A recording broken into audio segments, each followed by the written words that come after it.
మాజీ England captain Michael van మాట్లాడుతూ, CSK batting unit ఆధునిక టీ20 క్రికెట్ కోసం నిర్మించబడలేదని, ఇది ఉద్దేశ్యం మరియు దూకుడుపై ఆధారపడి ఉంటుందని అన్నారు. 5 సార్లు ఛాంపియన్లు తమ సీజన్ ఓపెనర్లో ముంబై ఇండియన్స్ ఎంఐపై 156 పరుగుల లక్ష్యాన్ని ఛేదించడంలో దాదాపు విఫలమయ్యారు మరియు 2025 ఇండియన్ ప్రీమియర్ లీగ్ ఐపీఎల్లోని వారి రెండవ మ్యాచ్లో రాయల్ ఛాలెంజర్స్ బెంగళూరు ఆర్సీబీపై 197 పరుగులను ఛేదిస్తూ 146 పరుగులు మాత్రమే చేయగలిగారు. విప్లవాత్మక 2024 ఎడిషన్ తర్వాత కొనసాగుతున్న ప్రచారంలో పరుగులు చేయడం వేరే స్థాయిలో ఉంది.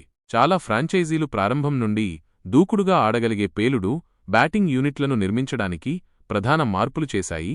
పతనాలు ఉన్నప్పటికీ సొంతగడ్డపై ఆర్సీబీతో జరిగిన మ్యాచ్లో సీఎస్కే పవర్ప్లే మధ్యలో 26 నుండి 3కి పరిమితమైంది మరియు మధ్య ఓవర్లలో రెగ్యులర్ వ్యవధిలో వికెట్లు పడుతూనే ఉండటంతో వారి బాధలు మరింత పెరిగాయి.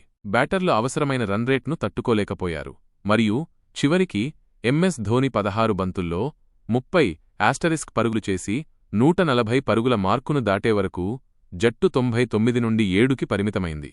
Phrase like, share, subscribe.